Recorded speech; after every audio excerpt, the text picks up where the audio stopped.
Physics की class में यहाँ पर हम लोग रे ऑप्टिक्स से रिलेटिव न्यूमेरिकल सॉल्व करेंगे। तो देखो यहाँ पर हमने न्यूमेरिकल लिया है the velocity of light in a medium is 1.5 into 10⁸ metre per second. Find the critical angle for a ray going from this medium to air. ठीक है, तो देखो इस क्वेश्चन में क्या कह रहा है आपसे कि the velocity of light in a medium is 1.5 into 10⁸ metre per second, यानी कि मीडियम की वेलोसिटी आपको गिवन में दे रखी है। ठीक है, तो इसको हम लिख सकते हैं v इक्वल टू आपको दिया है, v कितना दिया है 1.5 इंटू 10⁸ मीटर पर सेकेंड। ये आपको मीडियम की वेलोसिटी दे रखी है, आपसे क्रिटिकल एंगल फाइंड करा रहा है और कह रहा है कि जो लाइट है वो मीडियम से एयर में जा रही है। लाइट कहाँ जा रही है, मीडियम से एयर में जा रही है। ठीक है, यानी कि सी आपको कैलकुलेट करना है, सी आपको कैलकुलेट करना है। ठीक है, तो देखो यहाँ पर क्रिटिकल एंगल का फार्मूला क्या लगाओगे, फार्मूला होता है n equals to 1/sin c होता है, या हम इसको लिख सकते हैं sin c equals to 1/n। n क्या है यहाँ पर, रिफ्रैक्टिव इंडेक्स है। ठीक है, और रिफ्रैक्टिव इंडेक्स का फार्मूला क्या होता है, ये होता है c/v। ठीक है, तो यहाँ पर इसकी आप वैल्यू लगा दोगे, तो sin c इक्वल टू क्या होगा 1/में, और n क्या होगा c/v। अब देखो यहाँ पर ये जो c है ये क्रिटिकल एंगल है, और ये जो वेलोसिटी है ये एयर में है। ठीक है, ये स्पीड ऑफ लाइट है c, और यहाँ पर जो स्पीड है ये मीडियम में दे रखी है। तो इसको हम लिख सकते हैं sin c इक्वल्स टू v/में c, इस टाइप से इसको हम लिख सकते हैं। आप वैल्यू पुट कर दीजिए।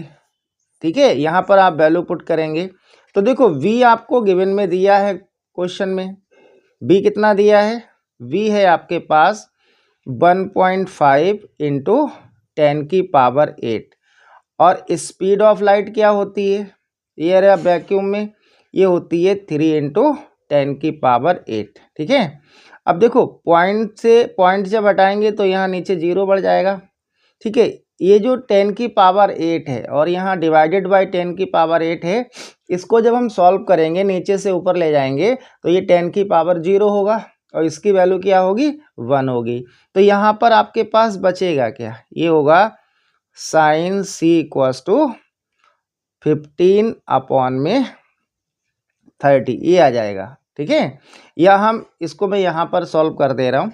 ठीक है, देखिएगा ये आ गया आपका sin c इक्वल टू 15/30। इसको जब आप डिवाइड करेंगे तो ये आएगा 1/2, या हम इसको लिख सकते हैं sin c इक्वल टू, और ये साइन की टेबल में आप देखेंगे 1/2 किसकी वैल्यू होती है, तो ये sin 30 डिग्री की वैल्यू होती है। देखो इससे ये कैंसिल हो जाएगा, क्रिटिकल एंगल आ जाएगा आपका 30 डिग्री। ठीक है, ये आ जाएगा आपका आंसर। ठीक है, और ये इंपॉर्टेंट क्वेश्चन है, आपका पूछा भी गया है बोर्ड एग्जाम में।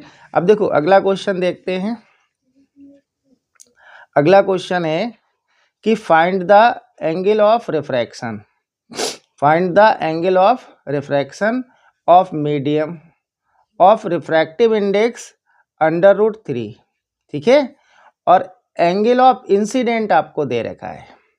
तो सबसे पहले यहाँ पर आप गिवन निकालिए। देखो गिवन में आपको क्या दे रखा है, यहाँ पर आप गिवन लिखेंगे सबसे पहले, तो आपको रिफ्रैक्टिव इंडेक्स दे रखा है, यानी कि n दिया है आपको √3, और देखो एंगल ऑफ इंसिडेंट आपको दिया है, यानी कि I दिया है आपको 60 डिग्री, और फाइंड क्या करवा रहा है, find the angle of refraction, यानी कि R equal to question mark. ठीक है, तो यहाँ पर आप क्या करेंगे, स्नेल्स लॉ यूज कर देंगे, और ये क्या होता है, ये होता है आपका n इक्वल टू sin I/में sin R। ठीक है, और हमें कैलकुलेट क्या करना है, आर निकालना है, तो आप क्रॉस मल्टीप्लाई कर सकते हो। तो यहाँ से आ जाएगा sine are equals to sine i upon में एन। ठीक है, इसकी वैल्यू आप पुट करिए। तो देखो sine r equal to sine i कितना दिया है, तो आई दिया है आपको 60 डिग्री, तो यहाँ पर लिखेंगे आप 60 डिग्री। और एन की वैल्यू क्या है, ये आपकी √3 है। अब साइन 60 की वैल्यू क्या होती है, ये होती है √3 अपॉन में 2 और डिवाइडेड बाय ये वाला √3। ठीक है, साइन 60 की वैल्यू क्या होती है, √3 अपॉन में 2 और डिवाइडेड बाय √3। देखो इससे ये कैंसिल हो जाएगा। ठीक है, तो यहाँ से आपका साइन आर आ जाएगा 1/2। कितना आ जाएगा बेटा, ये आ जाएगा 1/2। ठीक है, अब इसको भी हमें देखना है कि साइन टेबल में 1/2 किसकी वैल्यू होती है। तो अभी बताया था आपको जो इससे पहले वाले न्यूमेरिकल में, तो ये हो जाएगा sine are equals to sine 30 degree. ठीक है, साइन से साइन कैंसिल हो जाएगा, तो एंगल ऑफ रिफ्रैक्शन आ जाएगा आपके पास 30 डिग्री। ये इसका आंसर हो जाएगा।